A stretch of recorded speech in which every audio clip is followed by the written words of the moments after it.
Hey everyone, welcome to my channel. तो ये है हिंदी व्याकरण की बुक क्लास 5 की, जिसमें जो कंटेंट्स हैं वो कुछ इस तरीके से हैं। भाषा हमारी वर्णमाला, और उसमें आपके सारे जितने भी व्यंजन हैं वो भी आ जाते हैं, स्वर की मात्राएं, स्वर व्यंजन सब आ जाएंगे। देन संज्ञा, सर्वनाम, विशेषण। तो इस तरीके से आप पूरा कंटेंट देख सकते हो। काफ़ी बड़ा कंटेंट है, ठीक है। और इसमें आज हम करेंगे फर्स्ट चैप्टर, दैट इज़ भाषा। सो स्टार्ट करते हैं। भाषा मीन्स लैंग्वेज। क्या हम बोलते हैं, क्या करते हैं, आज हम उसी के बारे में सारा पढ़ने वाले हैं बेसिकली। मानव के विकास के साथ साथ उसके मुख से कुछ ध्वनियाँ निकलीं। धीरे धीरे उसने निश्चित वस्तुओं और कामों के लिए कुछ ध्वनियों का प्रयोग शुरू किया।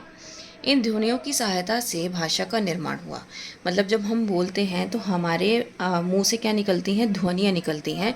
तो इसी की सहायता से क्या हुआ, ये भाषा का निर्माण हुआ, मतलब ये जनरेट हुई। पहले चित्र में बेटी माँ की बात सुनकर समझ रही है, माँ बोल रही है और बेटी सुन रही है। माँ बेटी से बोलकर अपनी बात कह रही है।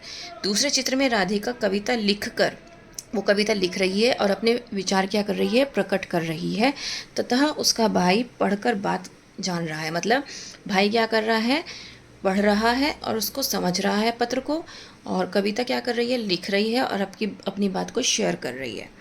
इस प्रकार हम सुनकर, बोलकर, पढ़कर या लिखकर अपने विचार प्रकट करते हैं तथा दूसरों के विचार जानते हैं। जैसे कि अभी मैं क्या कर रही हूँ, मैं आपको समझा भी रही हूँ।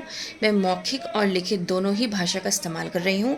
मैं इस टाइम पहले पढ़ती हूँ, फिर आपको समझाती हूँ। जब मैं समझा रही हूँ तो दैट मीन्स मैं मौखिक भाषा का इस्तेमाल कर रही हूँ। जब मैं यहाँ पर मैं पढ़ रही हूँ, पढ़ने के टाइम पे मैं क्या कर रही हूँ, लिखित भाषा का इस्तेमाल कर रही हूँ। तो पढ़ना और लिखना लिखित भाषा का इस्तेमाल होता है, और जब बोलना और सुनकर हम कोई भी काम करते हैं तो दैट इज़ योर मौखिक भाषा, ठीक है। भाषा वह साधन है जिसके द्वारा हम अपने विचार एक दूसरे तक पहुंचाते हैं। अब ये भाषा ही तो है जिसकी वजह से मैं ये वीडियो बना पा रही हूँ और आप सुन पा रहे हैं, समझ पा रहे हैं। भाषा के दो रूप हैं, मौखिक और लिखित। इस चीज़ को समझना बहुत ज़रूरी है।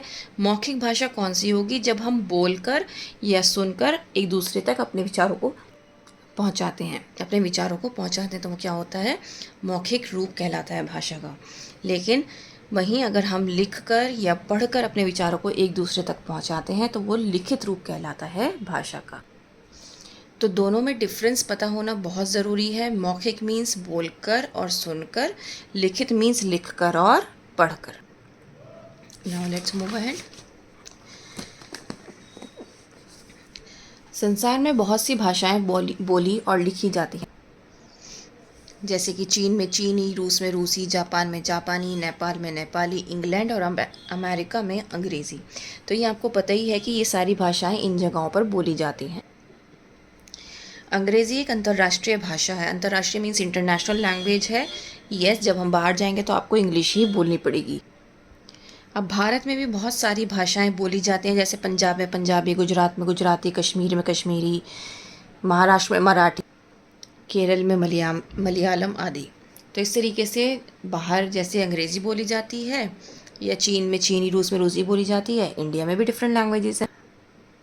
मातृभाषा, राजभाषा तथा राष्ट्रभाषा, अब इन सब में क्या डिफरेंस है ये जान लेते हैं। मातृभाषा मीन्स मदर टंग, जो हम बचपन से अपने पेरेंट्स से सीखते हैं, माता पिता से सीखते हैं, वो मातृभाषा कहलाती है, ठीक है। जैसे तमिल भाषी परिवार में बालक क्या करेगा, मातृभाषा तमिल होगी। इसी प्रकार पंजाब में पंजाबी, हिंदी, मराठी, बंगाली आदि कोई भी भाषा मातृभाषा हो सकती है।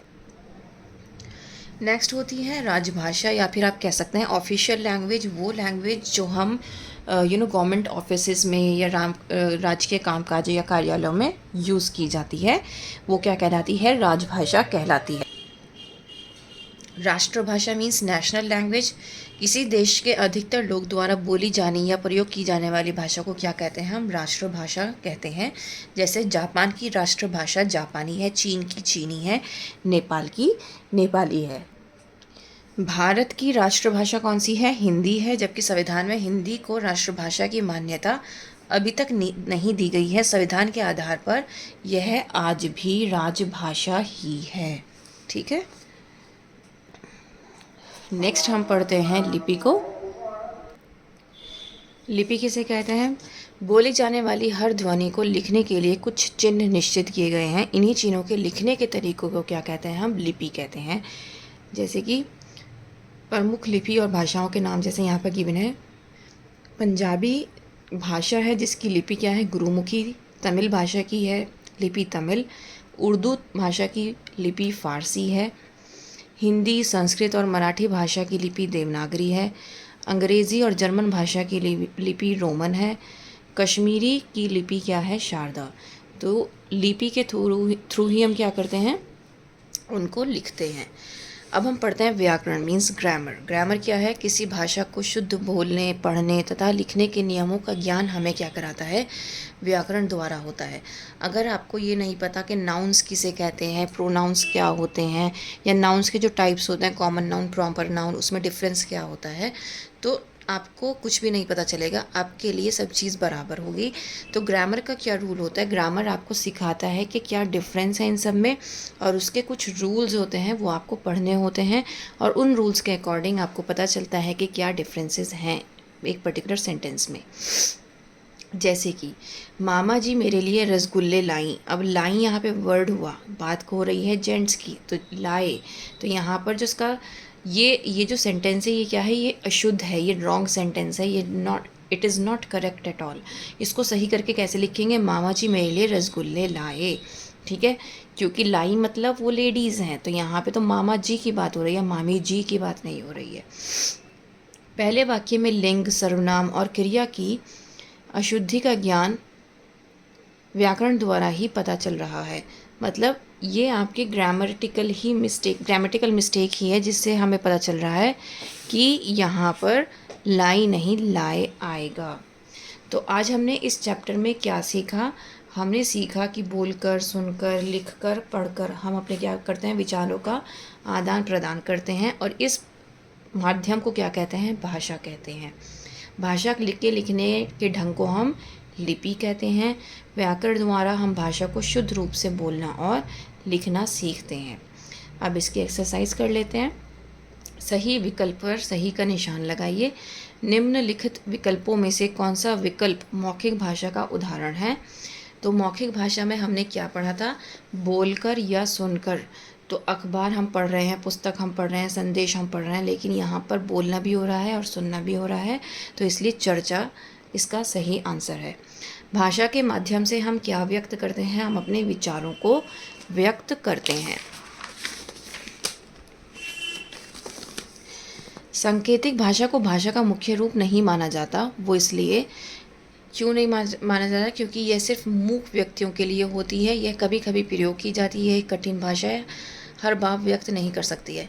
तो बेसिकली सांकेतिक भाषा जो होती है वो मूक व्यक्तियों के लिए तो होती है, लेकिन इसमें हम क्या करते हैं? हर भाव को व्यक्त नहीं कर सकते। ठीक है, तो इसका आंसर ये होगा। विचारों को सुनना भाषा के किस श्रेणी से संबद्ध है? तो मौखिक भाषा से। लिपि शब्द से आप क्या समझते हैं? कि भाषा लेखन के चिन्हों का ज्ञान कराता है लिपि। मराठी भाषा की लिपि क्या है? देवनागरी। किस भाषा का संबंध देवनागरी लिपि से नहीं है? तो वो है मलयालम। भाषा किसे कहते हैं? अपने विचारों के आदान प्रदान को क्या कहते हैं? भाषा कहते हैं। सही शब्द चुनकर खाली स्थान भरिए। भाषा के दो रूप हैं, मौखिक और लिखित। पंजाबी भाषा की लिपि कौन सी है? गुरुमुखी। हिंदी भाषा की लिपि देवनागरी।